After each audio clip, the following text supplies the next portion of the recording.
E aí pessoal, tudo bem com vocês? Sejam muito bem-vindos a mais um vídeo aqui no canal. E hoje, como vocês viram no nome do vídeo, eu vou ensinar a jogar Cadê o Bobo?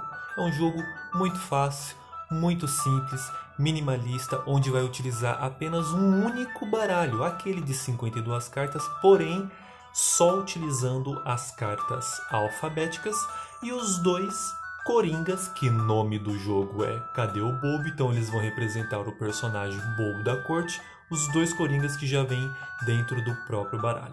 Então, se vocês estão curtindo cada conteúdo que eu estou disponibilizando, não deixe de comentar, compartilhar, ative o sininho para as novas notificações, seja mais um inscrito e dê o feedback de vocês aqui embaixo nos comentários, que é muito importante para o engajamento do canal.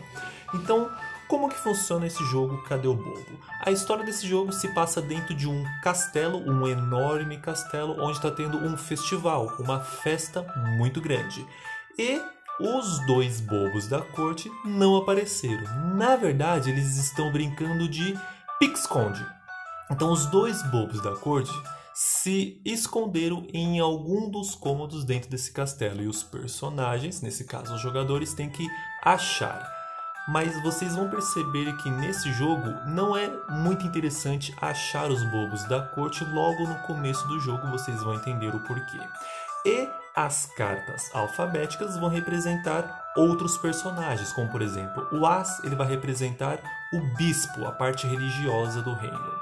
O J vai representar o próprio cavaleiro, que é a parte militar do reino, e rei, rainha, que é a própria monarquia. E como eu falei, os dois jokers, nesse caso os dois bobos da corte, vão representar pelo o joker. E como que vai configurar o jogo? O jogo vai ser feito com apenas essas 16 cartas alfabéticas e dois coringas, nesse caso 18 cartas. E o bom é ter no mínimo uns dois jogadores, no máximo 4, então entre 2, 3 e 4. 2 a 4 pecinhas de cores diferentes para representar esses jogadores. Aqui, como vocês podem ver, eu estou utilizando dois dados de cores diferentes, então vai representar dois jogadores, tá bom? E aí os jogadores vão embaralhar as cartas e vai distribuir em 4x4, 4 linhas, 4 colunas, porque como a gente só vai utilizar um baralho comum, um baralho padrão, porém só tem 16 cartas alfabéticas e dois coringas geralmente já vem no baralho, então a gente vai configurar dessa forma. Vamos separar aqui as cartas, deixar um pouquinho separadas e colocar 4 linhas, 4 colunas, tá bom? E aí é bom também cada jogador, nesse caso, se for 2, 3 ou 4 jogadores, ter o seu próprio papel e caneta, porque como vai mexer com pontuação, então é bom que cada jogador tenha papel e caneta. E como que vai funcionar a pontuação?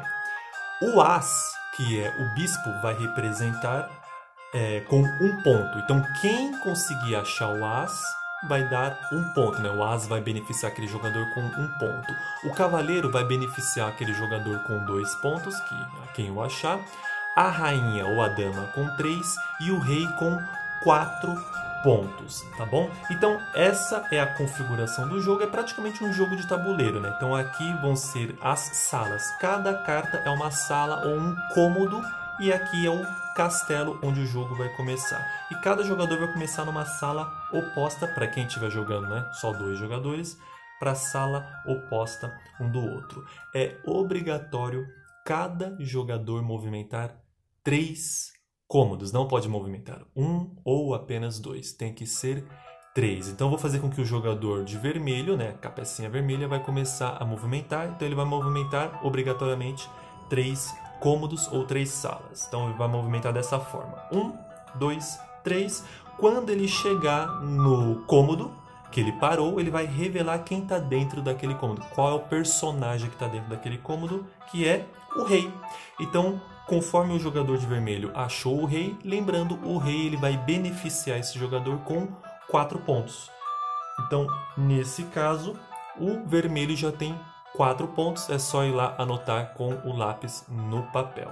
E agora, o jogador de amarelo vai movimentar a sua peça, 3 também, sempre 3, obrigatoriamente 3. Então, 1, 2, 3, Os jogadores vão movimentar da forma como quiser, e assim chegou naquela sala ou naquele cômodo, vai revelar qual personagem que está lá dentro. Nesse caso, um bispo, o as, que vai dar 1 ponto. Então o jogador de amarelo tem 1 ponto. Como vocês podem ver, eu estou aqui com um lápis, borracha e papel. Só não coloquei no vídeo para não poluir muito, né, o layout do vídeo. E agora o jogador de amarelo também vai movimentar mais 3 casas, ou 3 salas, ou 3 cômodos, como vocês quiserem chamar, né? Então 1, 2, 3, e vai revelar quem está dentro daquele cômodo, uma dama ou uma rainha. Então, nesse caso, o jogador de vermelho já tem 7 pontos, tá bom? Porque ele encontrou um rei, que deu 4 pontos para ele, e uma rainha, que deu mais 3 pontos para ele. Então, nesse caso, ele está com 7 pontos. E agora, o jogador de amarelo também vai movimentar a sua peça. Então, 1, 2, 3, e ele vai revelar quem está dentro daquele cômodo. Opa! Ele já encontrou um bobo da corte, que estava nesta sala.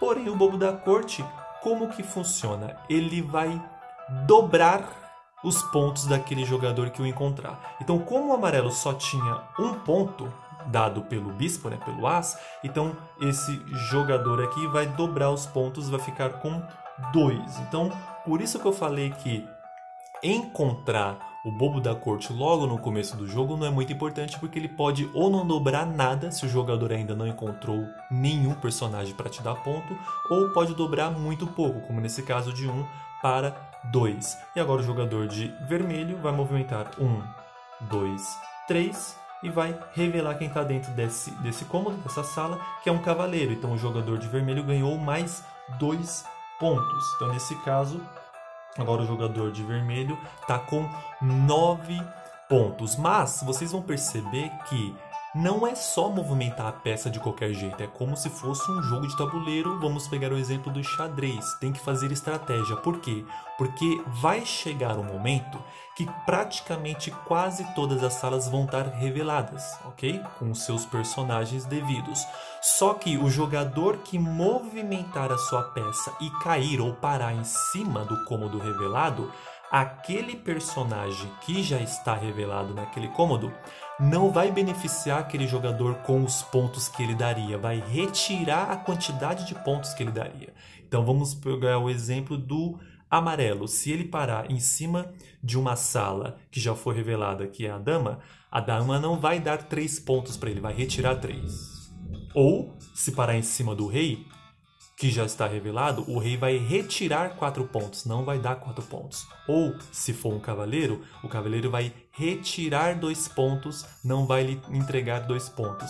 Se for o bispo, vai tirar 1 ponto e não entregar 1 ponto. Então, até na hora de movimentação, cada jogador tem que ter uma estratégia de movimentar para, às vezes, pegar o jogador adversário de surpresa, porque pode acontecer do jogador adversário estar muito distante e não tem muitas salas que não foram reveladas. Então ele pode acabar obrigatoriamente caindo em cima de uma sala revelada. Lembrando que tem que ser movimentada a peça 3 casas obrigatórias, 3 salas ou 3 cômodos. Então vamos continuar aqui. Nesse caso, o jogador de amarelo encontrou o bobo da corte, depois foi o jogador de vermelho que encontrou um cavaleiro. Agora é a vez do amarelo. 1, 2, 3.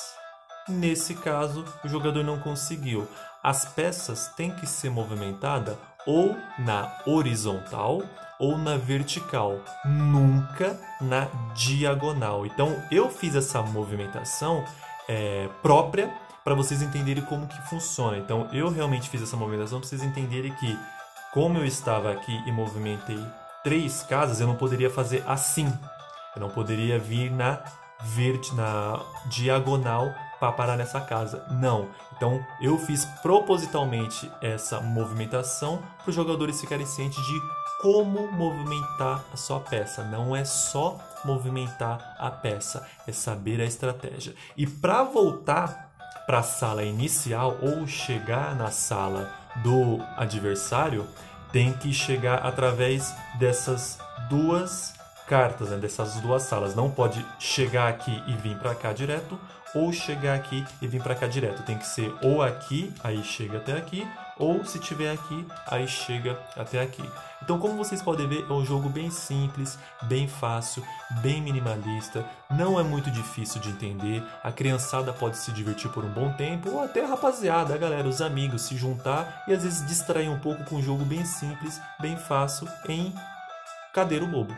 Então, se vocês estão gostando de cada conteúdo que eu estou disponibilizando, se vocês curtiram esse conteúdo desse vídeo aqui, não deixe de compartilhar, comentar, ative o sininho para as novas notificações, dê o feedback de vocês aqui, que é muito importante para o engajamento do canal, e claro, seja mais um inscrito.